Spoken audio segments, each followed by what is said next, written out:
ನಮಸ್ಕಾರ ಸ್ನೇಹಿತರೆ, ಪ್ರತಿಯೊಬ್ಬ ರೈತರಿಗೂ ಕೂಡ ಇಲ್ಲಿ ಸರ್ಕಾರದಿಂದ ಭರ್ಜರಿ ಗುಡ್ ನ್ಯೂಸ್. ಕರ್ನಾಟಕದ ಬೆಳೆ ಪರಿಹಾರ ಇಂದು 23 ಜಿಲ್ಲೆಯ ರೈತರಿಗೆ ತಲುಪ್ತಾ ಇದೆ. ಯಾರಿಗೆ ಈ ಒಂದು ಅವಕಾಶ ಸಿಗ್ತಾ ಇದೆ, ಯಾರಿಗೆ ಸಿಗ್ತಾ ಇಲ್ಲ ಎನ್ನುವ ಮಾಹಿತಿಯನ್ನು ಕೂಡ ನಾನಿವತ್ತು ನಿಮಗೆ ಸ್ಪಷ್ಟವಾಗಿ ಸರಳವಾಗಿ ತಿಳಿಸ್ತಾ ಇದ್ದೇನೆ. ಸ್ನೇಹಿತರೆ, ಇಲ್ಲಿ ಬೆಳೆ ಪರಿಹಾರ ಅನ್ನೋದು ರೈತರ ಈ ಒಂದು ಬೆಳೆಗಳು ಅತಿವೃಷ್ಟಿಯಿಂದ, ಅನಾವೃಷ್ಟಿಯಿಂದ ಅಥವಾ ಪ್ರವಾಹದಿಂದ ಬೆಳೆಯೋಗೋ ನಾಶವಾದಾಗ ಅವರಿಗೆ ಈ ಒಂದು ಅವಕಾಶವನ್ನು ಕಲ್ಪಿಸಲಾಗುತ್ತದೆ. ಅವರ ಮುಂದಿನ ಬಿತ್ತನೆಗೆ ಸಹಾಯವಾಗುವಂತೆ ಈ ಒಂದು ಯೋಜನೆಯನ್ನು ಜಾರಿಗೆ ತಂದು ರೈತರಿಗೆ ಈ ಒಂದು ಅವಕಾಶವನ್ನು ಕಲ್ಪಿಸಿದ್ದಾರೆ. ಇಂತಹ ಕಾರಣಗಳಿಂದ ಬೆಳೆ ಪರಿಹಾರ ಅವರಿಗೆ ಸಿಗ್ತಾ ಇರುವಂತದ್ದು.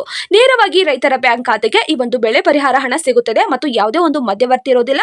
ಸರ್ಕಾರದಿಂದ ನೇರವಾಗಿ ಪಾವತಿ ಆಗುತ್ತದೆ. ಸ್ನೇಹಿತರೆ, ಇಲ್ಲಿ ಹಣ ಎಷ್ಟು ಸಿಗುತ್ತಿದೆ ಅಂದ್ರೆ ಒಣ ಭೂಮಿ ಪ್ರದೇಶಕ್ಕೆ 8,500 ರೂಪಾಯಿಂದ 17,000ವರೆಗೂ ಸಿಗ್ತಾ ಇದೆ ಮತ್ತು ಇಲ್ಲಿ ನೀರಾವರಿ ಪ್ರದೇಶಕ್ಕೆ 20,000ದಿಂದ 25,000ವರೆಗೂ ಸಿಗ್ತಾ ಇದೆ ಮತ್ತು ದೀರ್ಘಾವಧಿ ತೋಟಗಾರಿಕೆ ಬೆಳೆ ಇರ್ತಾವಲ್ಲ ಅಂತ ಬೆಳೆಗೂ ಕೂಡ ಇಲ್ಲಿ 30,000ದಿಂದ 31,500 ರೂಪಾಯಿವರೆಗೂ ಸಿಗ್ತಾ ಇದೆ. ಸ್ನೇಹಿತರೆ, ಈ ಒಂದು ಬೆಳೆಯ ಪರಿಹಾರ ಪ್ರತಿ ರೈತರಿಗೂ ಕೂಡ ಬರಲು ಒಂದು ಅವಕಾಶವನ್ನು ಕಲ್ಪಿಸಲಾಗಿದೆ. ನೀವು ಈ ಕೆಲಸ ಮಾಡಿದ್ರೆ ಮತ್ತು ಈ ಒಂದು ಡಾಕ್ಯುಮೆಂಟ್ಸ್ ನೀವು ಸರಿ ಇದ್ರೆ ಮಾತ್ರ ಈ ಒಂದು ಹಣ ನಿಮ್ಮ ಖಾತೆಗೆ ಜಮಾವಾಗುತ್ತದೆ.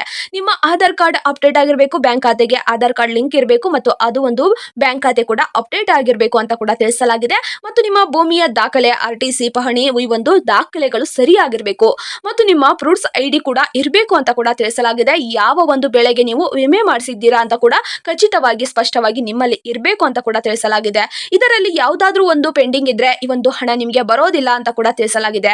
ಸ್ನೇಹಿತರೆ, ಈ ಒಂದು ವಿಡಿಯೋನ ಮುಂದುವರಿಸೋ ಮೊದಲು ನೀವೇನಾದ್ರೂ ಮೊದಲನೇ ಬಾರಿಗೆ ನಮ್ಮ ಚಾನೆಲ್ಗೆ ಭೇಟಿ ನೀಡಿದ್ರೆ ಹಾಗೂ ಯಾರು ಕೂಡ ಇನ್ನೂ ಸಬ್ಸ್ಕ್ರೈಬ್ ಆಗದಿದ್ದರೆ ಈ ಕೆಳಗಡೆ ಕಾಣುವ ಸಬ್ಸ್ಕ್ರೈಬ್ ಬಟನ್ ಮೇಲೆ ಕ್ಲಿಕ್ ಮಾಡಿಬಿಟ್ಟು ಪ್ರತಿಯೊಬ್ಬರು ಕೂಡ ಸಬ್ಸ್ಕ್ರೈಬ್ ಆಗಿ, ಹಾಗೆ ಯಾರೆಲ್ಲ ಈ ಒಂದು ವಿಡಿಯೋನ ನೋಡ್ತಾ ಇದ್ದೀರೋ ಒಂದೇ ಒಂದು ತಪ್ಪದೆ ಲೈಕ್ ಅನ್ನು ಕೊಟ್ಟು ನಿಮ್ಮ ಸ್ನೇಹಿತರಿಗೂ ಈ ಒಂದು ವಿಡಿಯೋನ ಶೇರ್ ಮಾಡಿ. ಸ್ನೇಹಿತರೆ, ಇಲ್ಲಿ 23 ಜಿಲ್ಲೆಯ ಲಿಸ್ಟ್ ಅನ್ನು ಕೂಡ ತಿಳಿಸ್ತಾ ಇದ್ದೇನೆ. ಈ ಒಂದು 23 ಜಿಲ್ಲೆಯಲ್ಲಿ ನಿಮ್ಮ ಜಿಲ್ಲೆ ಇದೆಯಾ ಇಲ್ವಾ ಅಂತ ಕೂಡ ಕೊನೆವರೆಗೂ ನೋಡಿ ಮತ್ತು ಸ್ಪಷ್ಟವಾಗಿ ಅರ್ಥವಾಗುವ ರೀತಿ ನಾನು ಇವತ್ತು ನಿಮಗೆ ವಿಡಿಯೋ ಮುಖಾಂತರ ತಿಳಿಸ್ತಾ ಇದ್ದೇನೆ. ಇದು ಸರ್ಕಾರದಿಂದ ಅಪ್ಡೇಟ್ ಆಗಿರುವ ಕಾರಣಗಳಿಂದ ಕೂಡ ತಿಳಿಸ್ತಾ ಇದ್ದೇನೆ.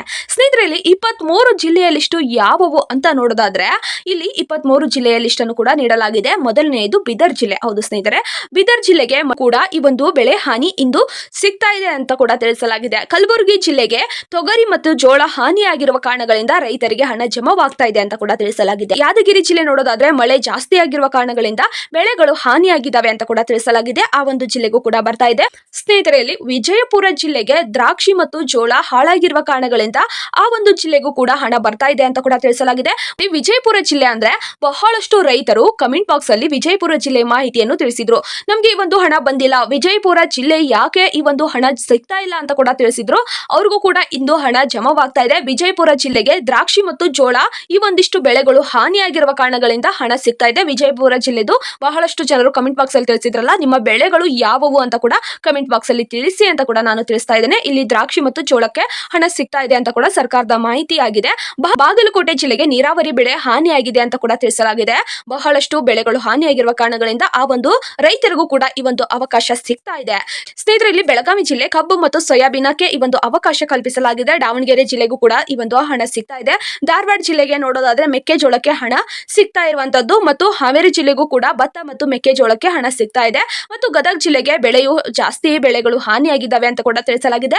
ಆ ಒಂದು ಗದಗ ಜಿಲ್ಲೆಯ ರೈತರಿಗೂ ಕೂಡ ಹಣ ಸಿಗ್ತಾ ಇದೆ ಮತ್ತು ಕೊಪ್ಪಳ ಜಿಲ್ಲೆಯ ರೈತರಿಗೂ ಭತ್ತ ಜೋಳ ಹಾನಿಯಾಗಿದೆ ಅಂತ ಕೂಡ ತಿಳಿಸಲಾಗಿದೆ. ರಾಯಚೂರು ಜಿಲ್ಲೆಯಲ್ಲಿ ನೀರಾವರಿ ಬೆಳೆ ಹಾನಿಯಾಗಿದೆ ಅಂತ ಕೂಡ ತಿಳಿಸಲಾಗಿದೆ ಮತ್ತು ಬಳ್ಳಾರಿ ಜಿಲ್ಲೆಯಲ್ಲೂ ಕೂಡ ಮೆಕ್ಕೆಜೋಳ ಹಾನಿಯಾಗಿದೆ ಅಂತ ಕೂಡ ತಿಳಿಸಲಾಗಿದೆ. ಆ ಒಂದು ಮೆಕ್ಕೆಜೋಳಕ್ಕೂ ಅವಕಾಶ ಕಲ್ಪಿಸಲಾಗಿದೆ. ಚಿತ್ರದುರ್ಗ ಜಿಲ್ಲೆಗೆ ಮಳೆ ಹಾನಿಯಾಗಿರುವ ಕಾರಣಗಳಿಂದ ರೈತರಿಗೆ ಸಿಗ್ತಾ ಇರುವಂತದ್ದು. ತುಮಕೂರು ಜಿಲ್ಲೆಯಲ್ಲಿ ರಾಗಿ ಜಾಸ್ತಿ ಹಾನಿಯಾಗಿದೆ ಅಂತ ಕೂಡ ತಿಳಿಸಲಾಗಿದೆ. ಆ ಒಂದಿಷ್ಟು ರೈತರಿಗೂ ಕೂಡ ಹಣ ಜಮಾವಾಗ್ತಾ ಇದೆ. ಚಿಕ್ಕಬಳ್ಳಾಪುರ ಜಿಲ್ಲೆಗೂ ಕೂಡ ತೋಟಗಾರಿಕೆ ಬೆಳೆ ಜಾಸ್ತಿ ಇದ್ದ ಕಾರಣಗಳಿಂದ ಆ ಒಂದು ಬೆಳೆಗಳು ಬಹಳಷ್ಟು ರೀತಿ ಹಾನಿಯಾಗಿದೆ. ಆ ಒಂದು ಬೆಳೆಗೂ ಕೂಡ ಅವಕಾಶವನ್ನು ಕಲ್ಪಿಸಿದ್ದಾರೆ. ಕೋಲಾರ ಜಿಲ್ಲೆಯ ರೈತರಿಗೂ ಕೂಡ ತರಕಾರಿ ಬಹಳ ರೀತಿ ಹಾನಿಯಾಗಿದೆ ಅಂತ ಕೂಡ ತಿಳಿಸಲಾಗಿದೆ ಮತ್ತು ಮಂಡ್ಯ ಜಿಲ್ಲೆಗೂ ಕೂಡ ಭತ್ತ ಹೆಚ್ಚಾಗಿರುವ ಕಾರಣಗಳಿಂದ ಹಾನಿಯಾಗಿರುವ ಕಾರಣಗಳಿಂದ ಆ ಒಂದು ಭತ್ತಕ್ಕೂ ಕೂಡ ಬೆಳೆ ಪರಿಹಾರ ಸಿಗ್ತಾ ಇದೆ ಅಂತ ಕೂಡ ತಿಳಿಸಲಾಗಿದೆ.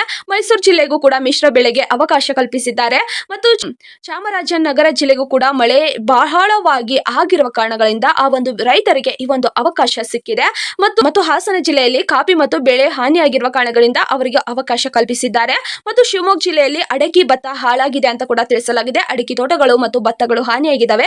ಆ ಒಂದು ಜಿಲ್ಲೆಗೂ ಕೂಡ ಅಲ್ಲಿ ರೈತರಿಗೆ ಅವಕಾಶ ಕಲ್ಪಿಸಿದ್ದಾರೆ. ಇಂದು ಮಧ್ಯಾಹ್ನ ಹಣ ಸಿಗುವಂತದ್ದು ಅಂತ ಕೂಡ ತಿಳಿಸಿದ್ದಾರೆ ಮತ್ತು ದಕ್ಷಿಣ ಕನ್ನಡ ಜಿಲ್ಲೆಯಲ್ಲಿ ತೋಟಗಾರಿಕೆ ಬೆಳೆಗಳು ಹಾನಿಯಾಗಿದ್ದಾವೆ ಅಂತ ಬೆಳೆಗೂ ಕೂಡ ಇಲ್ಲಿ ಅವಕಾಶವನ್ನು ಕಲ್ಪಿಸಿದ್ದಾರೆ. ಇಷ್ಟು ಜಿಲ್ಲೆಯ ಲಿಸ್ಟ್ ಅನ್ನು ಕೂಡ ನಾನು ಇವತ್ತು ನಿಮಗೆ ತಿಳಿಸಿದ್ದೇನೆ. ಈ ಒಂದು 23 ಜಿಲ್ಲೆಯಲ್ಲಿ ನಿಮ್ಮ ಜಿಲ್ಲೆ ಇದೆಯಾ ಇಲ್ವಾ ಅಂತ ಕೂಡ ಸ್ಪಷ್ಟವಾಗಿ ಪಡಿಸಿ. ನಿಮ್ಮ ಜಿಲ್ಲೆ ಯಾವುದು ಅಂತ ಕೂಡ ಕಮೆಂಟ್ ಬಾಕ್ಸ್ ಅಲ್ಲಿ ತಿಳಿಸಿ ಮತ್ತು ಹಾಗೆಯೇ ನಿಮ್ಮ ಹೊಲದಲ್ಲಿ ನಿಮ್ಮ ಜಮೀನಿನಲ್ಲಿ ಯಾವ ಬೆಳೆಯನ್ನು ಬೆಳೆದಿದ್ದೀರಾ ಅಂತ ಕೂಡ ಕಮೆಂಟ್ ಬಾಕ್ಸ್ ಅಲ್ಲಿ ತಿಳಿಸಿ ಅಂತ ಕೂಡ ತಿಳಿಸ್ತೇನೆ. ಸ್ನೇಹಿತರೆ, ಇಲ್ಲಿ ಪ್ರತಿ ರೈತರಿಗೂ ಕೂಡ ಅವಕಾಶ ಕಲ್ಪಿಸಿದ್ದಾರೆ. ಇದು ಸರ್ಕಾರದಿಂದ ಅಪ್ಡೇಟ್ ಆಗಿದೆ. ಇನ್ನು 2-3 ದಿನದ ಒಳಗಡೆ ರೈತರ ಖಾತೆಗೆ ಜಮಾವಾಗುತ್ತಿದೆ ಈ ಒಂದು ಹಣವು ಅಂತ ಕೂಡ ತಿಳಿಸಿದ್ದಾರೆ. ಪ್ರತಿ ರೈತರು ಕೂಡ ಈ ಒಂದು ಹಣವನ್ನು ಪಡೆದುಕೊಳ್ಳಿ ಮತ್ತು ಈ ಒಂದು ಡಾಕ್ಯುಮೆಂಟ್ಸ್ ಕೂಡ ನೀವು ಸರಿಯಾಗಿರಬೇಕು. ಈ KYC ಕೂಡ ಕಂಪ್ಲೀಟ್ ಆಗಿ ನಿಮ್ದು ಮುಗ್ದಿರಬೇಕು ಮತ್ತು ಯಾವುದೇ ಒಂದು ನಿಮ್ಮ ಆಧಾರ್ ಕಾರ್ಡ್ ಆಗಿರ್ಬೋದು ಮತ್ತು ನಿಮ್ಮ ಫೋನ್ ನಂಬರ್ ಆಗಿರ್ಬೋದು ಮತ್ತು ನಿಮ್ಮ ಬ್ಯಾಂಕ್ ಖಾತೆ ಆಗಿರ್ಬೋದು, ಪ್ರತಿಯೊಂದು ದಾಖಲೆ ಕೂಡ ಸರಿಯಾಗಿರಬೇಕು ಮತ್ತು ಆ ಒಂದು ದಾಖಲೆಗಳು ಸರಿಯಾಗಿದ್ರೆ ಮಾತ್ರ ಈ ಒಂದು ಅವಕಾಶ ನಿಮಗೆ ಸಿಗುತ್ತದೆ. ಸ್ನೇಹಿತರೆ, ಯಾರ್ಯಾರೆಲ್ಲ ಈ ಒಂದು ವಿಡಿಯೋನ ನೋಡ್ತಾ ಇದ್ದೀರೋ ನಿಮ್ಮ ಸ್ನೇಹಿತರಿಗೂ ಈ ಒಂದು ವಿಡಿಯೋನ ಶೇರ್ ಮಾಡಿ. ಏಕೆಂದ್ರೆ ಬಹಳ ಒಂದು ಅವಶ್ಯಕತೆ ಇರುವ ಈ ಒಂದು ವಿಡಿಯೋ ಆಗಿದೆ. ಅದಕ್ಕೋಸ್ಕರ ನಾನು ಹೇಳ್ತಾ ಇರುವಂತದ್ದು, ಅವರು ಈ ಒಂದು ಡಾಕ್ಯುಮೆಂಟ್ಸ್ ಏನಾದ್ರೂ ಸರಿ ಇಲ್ಲ ಅಂದ್ರೆ ತಹಶೀಲ್ದಾರ್ ಕಚೇರಿಗೆ ಹೋಗಿ ಈ ಒಂದು ಡಾಕ್ಯುಮೆಂಟ್ಸ್ ಅನ್ನು, ನಿಮ್ಮ ಯಾವುದೇ ಒಂದು ಡಾಕ್ಯುಮೆಂಟ್ ಸರಿ ಇಲ್ಲ ಅಂದ್ರೆ ಅವುಗಳನ್ನು ತೆಗೆದುಕೊಂಡು ತಹಶೀಲ್ದಾರ್ ಕಚೇರಿಗೆ ಹೋಗಿ ಅದನ್ನು ಸರಿಪಡಿಸಿಕೊಂಡು ಈ ಒಂದು ಹಣವನ್ನು, ಬೆಳೆ ಪರಿಹಾರ ಹಣವನ್ನು ಪಡೆದುಕೊಳ್ಳಿ ಅಂತ ಕೂಡ ತಿಳಿಸ್ತೇನೆ. ಈ ಒಂದು ವಿಡಿಯೋ ನಿಮಗೆ ಉಪಯುಕ್ತವಾಗುತ್ತದೆ ಅಂತ ಕೂಡ ನಾನು ಹಲವಾರು ಕಡೆ ರಿಸರ್ಚ್ ಅನ್ನು ಮಾಡಿ ನಿಮಗೆ ತಿಳಿಸ್ತಾ ಇದ್ದೇನೆ. ಇದು ಸರ್ಕಾರದಿಂದ ಬಿಗ್ ಅಪ್ಡೇಟ್ ಆಗಿರುವ ಕಾರಣಗಳಿಂದ ಕೂಡ ನಾನು ಇವತ್ತು ನಿಮಗೆ ತಿಳಿಸ್ತಾ ಇದ್ದೇನೆ. ಸ್ನೇಹಿತರೆ, ಈ ಒಂದು ವಿಡಿಯೋ ನಿಮಗೆ ಉಪಯುಕ್ತವಾಗಿದೆ ಅಂತ ಅನ್ಸಿದ್ರೆ ಒಂದೇ ಒಂದು ತಪ್ಪದೆ ಲೈಕ್ ಅನ್ನು ಕೊಟ್ಟು ನಿಮ್ಮ ಸ್ನೇಹಿತರಿಗೂ ಈ ಒಂದು ವಿಡಿಯೋನ ಶೇರ್ ಮಾಡಿ. ಹಾಗೆ ಸಬ್ಸ್ಕ್ರೈಬ್ ಮಾಡ್ಕೊಳ್ಳಿ. ಸಬ್ಸ್ಕ್ರೈಬ್ ಮಾಡ್ಕೊಳ್ಳೋದ್ರಿಂದ ಸರ್ಕಾರದಿಂದ ಯಾವುದೇ ಒಂದು ಹೊಸ ಯೋಜನೆ ಬಿಟ್ಟರು ಕೂಡ ನಾನು ಆದಷ್ಟು ಬೇಗ ನಿಮಗೆ ವಿಡಿಯೋ ಮುಖಾಂತರ ತಿಳಿಸ್ತೇನೆ. ಅದಕ್ಕೋಸ್ಕರ ಹೇಳ್ತಾ ಇರುವಂತದ್ದು. ಸ್ನೇಹಿತರೆ, ಪ್ರತಿಯೊಬ್ಬರು ಕೂಡ ಸಬ್ಸ್ಕ್ರೈಬ್ ಮಾಡ್ಕೊಳ್ಳಿ ಮತ್ತು ಈ ಒಂದು ವಿಡಿಯೋನ ಯಾರೆಲ್ಲ ಕೊನೆವರೆಗೂ ನೋಡಿದ್ದೀರೋ ಹೃದಯಪೂರ್ವಕವಾಗಿ ಧನ್ಯವಾದಗಳು. ಕಮೆಂಟ್ ಬಾಕ್ಸ್ ನಿಮ್ದೇ ಆಗಿರುತ್ತದೆ. ನಿಮ್ಮ ಜಿಲ್ಲೆ ಯಾವುದು ಅಂತ ಕೂಡ ಕಮೆಂಟ್ ಬಾಕ್ಸ್ ಅಲ್ಲಿ ತಿಳಿಸಿ ಮತ್ತು ಯಾವ ಬೆಳೆಯನ್ನು ಬೆಳೆದಿದ್ದೀರಾ, ಆ ಒಂದು ಬೆಳೆ ಯಾವ ಬೆಳೆ ನಾಶವಾಗಿದೆ ಅಂತ ಕೂಡ ಕಮೆಂಟ್ ಬಾಕ್ಸ್ ಅಲ್ಲಿ ತಿಳಿಸಿ ಅಂತ ಕೂಡ ತಿಳಿಸ್ತೇನೆ. ಸ್ನೇಹಿತರೆ, ಪ್ರತಿಯೊಬ್ಬ ರೈತರಿಗೂ ಕೂಡ ಧನ್ಯವಾದಗಳು.